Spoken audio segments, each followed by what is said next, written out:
Okay, to cap out what we were looking at yesterday on the different kinds of graph, we had distance versus time graph, or displacement versus time graph, velocity versus time graph.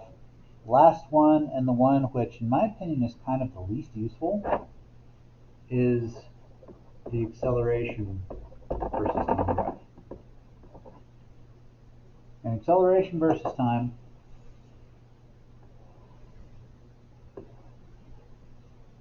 again, you're dealing with positive acceleration, negative acceleration. Now, the way that I've got this particular red distance versus time graph and the screen velocity versus time graph, it's almost like there's no acceleration happening because it's like instantaneous speed and direction changes.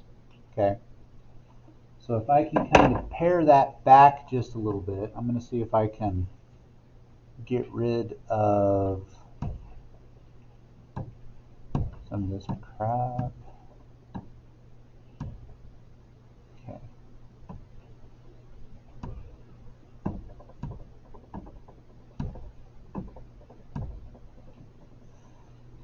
So let me change this up just a smidge. So what we have here, I'm going to have, instead of going a constant velocity here, I'm accelerating, which shows that in time interval 1 there's constant acceleration. I'm going to go from here to here and kind of curve it like that, and then make that straight across.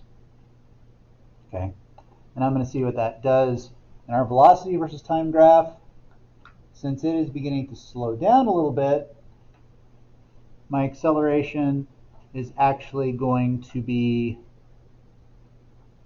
going at a downward angle here.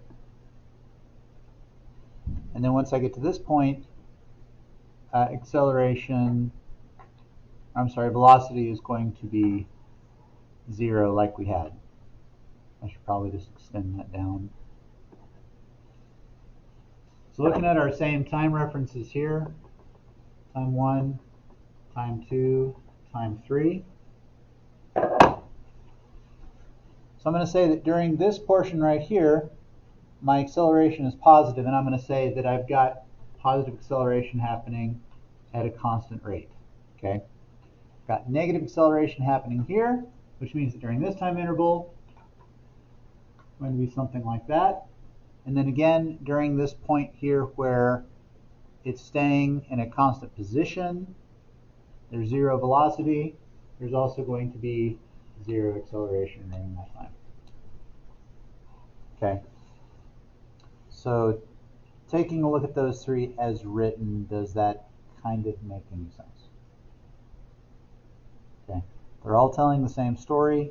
It's just you really have to be aware of what's on that y-axis. It's displacement right there.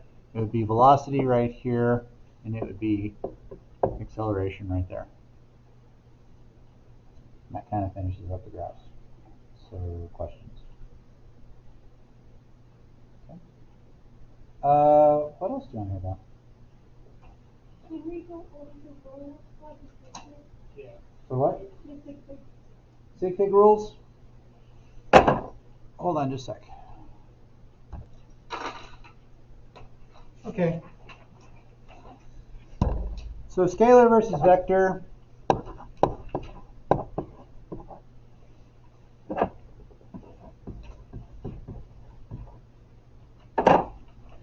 Okay, in a scalar quantity, you are talking simply, it is a quantity. It is just numerical. Okay? Okay? With a vector, you're talking about a number with a direction. So basically, you think of anything that you're measuring. Okay? And if it is simply a measurement that contains a number, it is a scalar quantity. If it is a measurement that has some kind of direction associated with it, then it's a vector quantity. Okay? So let me give you a few, and you tell me. Height, scalar or vector? Scalar. Okay. Okay. Mass, scalar or vector? Okay. Okay.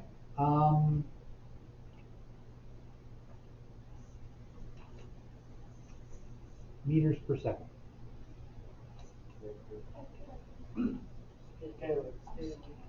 Okay. Meters per second. Okay. Weight.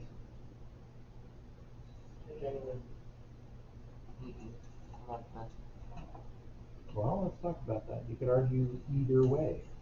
Why do you think it's a vector?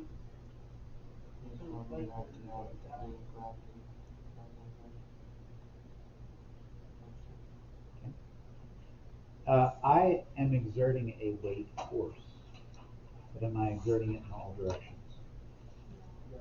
It's in one direction, right? Which is right. Yeah. Okay. So weight would be a vector quantity.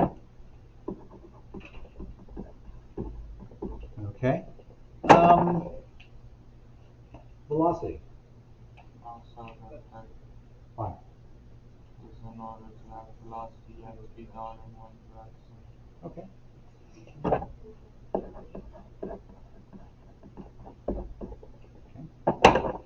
Well, how about speed? Kind of already did it with meters per second, right? Okay.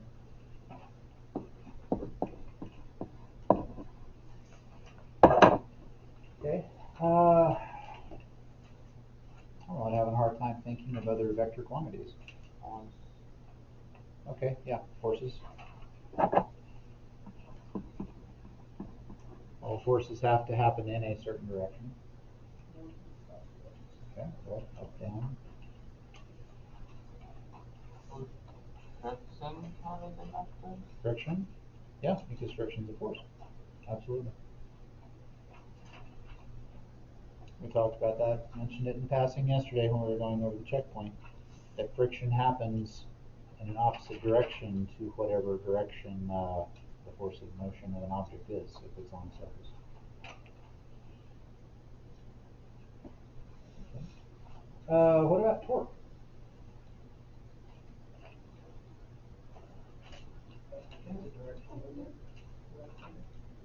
Okay.